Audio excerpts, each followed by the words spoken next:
Washington state drivers are paying the highest gas prices in America. I'm not talking California. I'm not talking Oregon, Hawaii, Texas. We're talking Washington state, my home state right here, and hopefully where you live too. Why is this happening? Well, it's all about taxes and the money grab that is continuing here in Washington state. And these taxes are coming to you in the form of climate change taxes and policy experiments that have just gone wrong.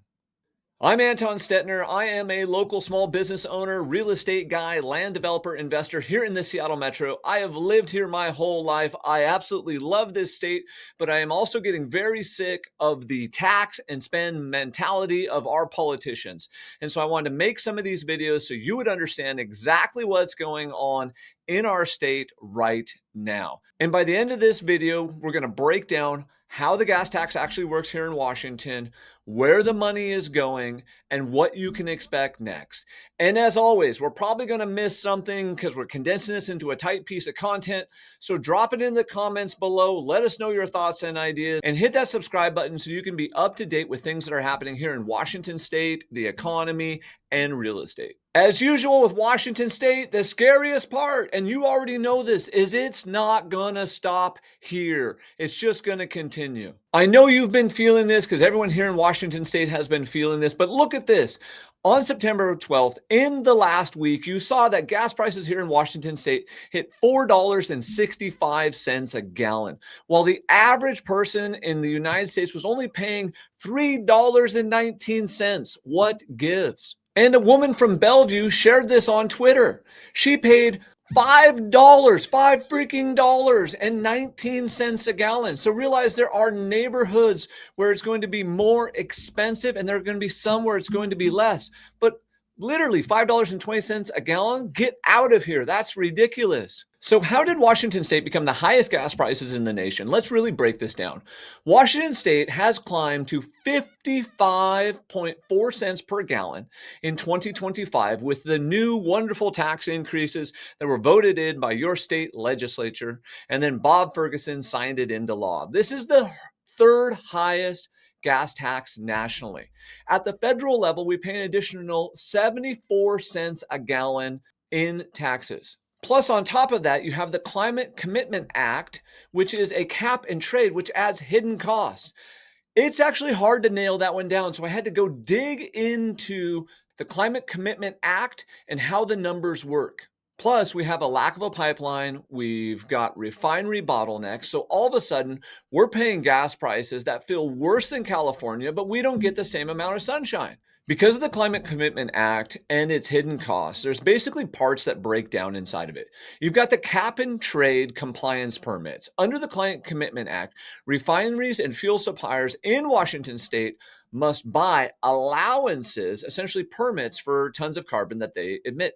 I'm all for saving the environment. However, we're not seeing a measurable impact based on these fees that is making a massive difference in CO2 emissions here in Washington state. And then these allowances are auctioned off by state, so prices vary. This is what causes fuel price to go up and down. And the big kicker is companies don't absorb these specific costs. They pass them directly on to the consumer, back to me and to you. The thing I want you to hear is this is the hidden one. The state does not call this the gas tax, but this is our hidden gas tax that adds to every gallon. Because these permits are not fixed on a price per gallon and they essentially function like an auction, it is a market-driven function. So if the demand is high and the supply allowances are really tight, what happens is it translates into a sudden jump in gas prices at the pump. And we kind of mentioned this before, but Washington state and Oregon have these regional weaknesses. We don't have interstate pipelines, and most of our fuel comes from 5 regional refineries here throughout the Puget Sound. This creates essentially a closed loop system where there's not like a blow-off valve or an escape valve to bring cheaper fuel in from other regions. You then, of course, have the indirect costs of dealing with the compliance from these CCAs, which is staffing, which is audits, which is upgrades. While these may be smaller in comparison, these are baked right into the fuel prices too. So I went into the almighty Chat GPT and I said, hey, break this down and estimate them based on the auctions you've seen over the last 12 months. Give me a low, give me a medium, give me a high, and what does it look like? On the low side, you're looking at around 18.7 cents per gallon. On the medium side, you're looking at 31.1 cents. And on the high side, you're looking at additional 37.3 cents per gallon going directly to the CCA. In plain English, let's break down this money grab. The CCA has pulled in almost $3.5 billion into Washington State's coffer. In a Washington State CCA dashboard, the investment details include estimated emission reductions, equity metrics, blah, blah, blah, blah, blah. So we went in and we dug into the data even deeper. Right now in 2023, there were 191,000 metric tons at the CCA projection level reduction so far. In 2024, it was 335,000. This means that combined, these reductions equal about 0.55 million tons or 0.6 of 1 year of the state's emissions. That is a rounding error, not a massive change in the total footprint. So if this isn't fixing climate change, what is this actually funding? So where does this gas tax money go? It goes into the highways. About 44% goes into our motor vehicle highways. About 30% goes to cities and counties. Counties get 19.2% and the cities get 10.7%. But the kicker is inflation adjusted counties now get 500 million less per biennium than they did 3 decades ago because inflation's eating it away. Their share has been massively shrinking during these gas tax hikes because they've been earmarked for these mega level, state level projects. Ferries get 5%, special projects and bonds get 20%, and the rest goes into the smaller category, which is rural road preservation and new legislation, which was 9.2 million of that was carved out for homeless encampments along state highways, showing how the tax has been stretched to address broader social issues. So it's called a transportation tax, but really, how many potholes is this actually fixing? Drive down the road. You tell me in the comments. Are you seeing more potholes than you used to see, or are you seeing less potholes than you used to see? And then we've got the wonderful EV paradox, these electric vehicles. By 2030, all cars in Washington state must be electric. That's right around the corner. It's 2025, and that's mostly over. So we're talking just a little over 4 years. The EV adoption is going to equal a collapse in gas tax revenue.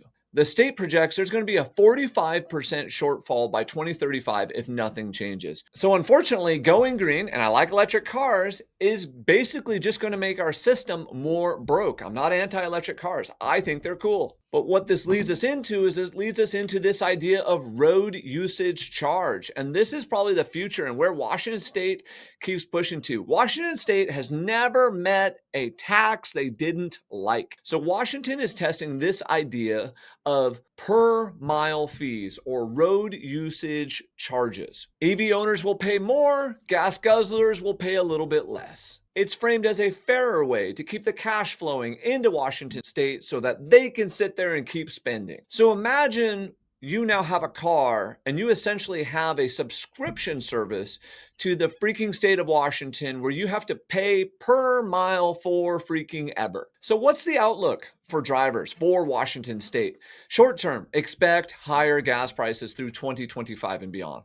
Long term, they're going to have to come up, especially with this EV mandate of all vehicles being electric by 2030, of this usage tax. It's coming. We need to push back against it. But as Washington State has shown with the tabs, because we voted it down multiple times and then the state just simply overturns it, they're going to figure out ways to charge you even more. And there may be something I haven't even thought of, and possibly Washington State could even come up with a more fair way to pioneer this and then become the model for the whole country. I'm super optimistic. So the thing I know is I love Washington State. I live here in the Seattle Metro. I know that we can do better, but we have to stop taxing our citizens to death, driving our businesses out of there, and our state needs to basically trim its budget up.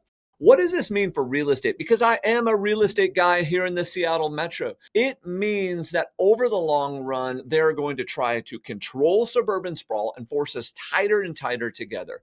And it's going to make sense because commuting is going to get more expensive and traffic is simply going to get worse. Therefore, the old adage in real estate, location, location, location, will apply for your buyers, your move up buyers, your first time buyers, and your investors. We'll be looking for opportunities as they arise. So, Washington State, whether you're ready or not, your future driving is probably going to look like a Netflix subscription. I'm sorry. And let me know in the comments if you think this is okay or if this is just another form of highway robbery. I'm Anton Stetner. Thanks for hanging out with us today.